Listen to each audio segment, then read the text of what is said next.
ಅಣ್ಣ 1ನೇ ತಾರೀಕು health camp ಮಾಡಿದ.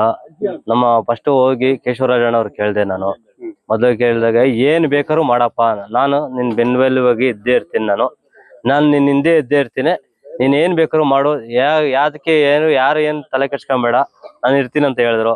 ಹಾಗೆ ಇವತ್ತು ಅಣ್ಣನ ಹತ್ರ ಕೇಳ್ದೆ, ಅಣ್ಣ ಒಂದು 10 ಜನಕ್ಕೆ ಆಪರೇಷನ್ ಮಾಡಿಸ್ಬೇಕು. 13 ಜನ ಇದ್ರು, 13 ಜನ ಕಾರಣಾಂತರ 3 ಜನ ಮಾಡ್ಲಿಲ್ಲ.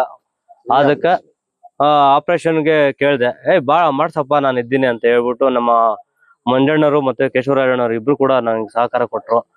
ಇದ್ರಿಂದ ನಾನು ಇವಾಗ ಕಣ್ ಟೆಸ್ಟ್ ಮಾಡಿಸ್ಬಿಟ್ಟು ಸುಮ್ಮನೆ ಬಿಟ್ರು ಆಗಲ್ಲ ಅಂದ್ಬಿಟ್ಟು ಫಿಕ್ಸ್ಗಳಿಗೂ ವ್ಯವಸ್ಥೆ ಮಾಡಿದ್ರು, ಕನ್ನಡಕಕ್ಕೂ ವ್ಯವಸ್ಥೆ ಮಾಡ್ಬಿಟ್ಟು ಕೊಟ್ರು. ಆದ ಕಾರಣ ನಾನು ಇವತ್ತು ವಿತರಣೆ ಮಾಡಕ್ಕೆ ಕಾರ್ಯಕ್ರಮವನ್ನು ಹಮ್ಮಿಕೊಂಡಿದ್ದೀನಿ. ಅವ್ರ ಬೆಮ್ಮೆ ಎಲುಬಾಗಿ ಇದ್ದೇ ಇರ್ತೀನಿ ಯಾವಾಗನು. ನಿಮ್ ಕಷ್ಟ ಸುಖಕ್ಕೆ ಸ್ಪಂದಿಸ್ತಾರೆ ಕೇಶವರಾಜನವರು?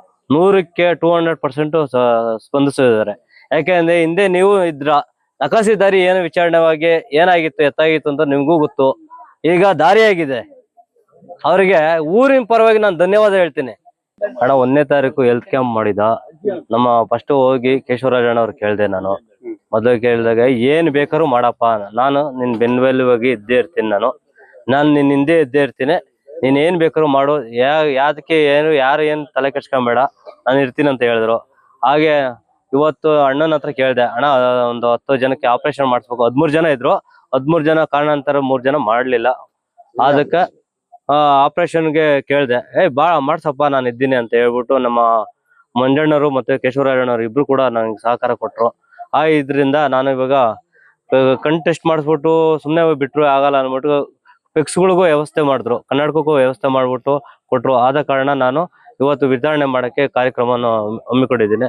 ಅವ್ರ ಬೆಮ್ಮೆ ಎಲುಬಾಗಿ ಇದ್ದೇ ಇರ್ತೀನಿ ಯಾವಾಗನು. ನಿಮ್ ಕಷ್ಟ ಸುಖಕ್ಕೆ ಸ್ಪಂದಿಸ್ತಾರೆ ಕೇಶವರಾಜನವರು? 100ಕ್ಕೆ 200% ಸ್ಪಂದಿಸಿದ್ದಾರೆ.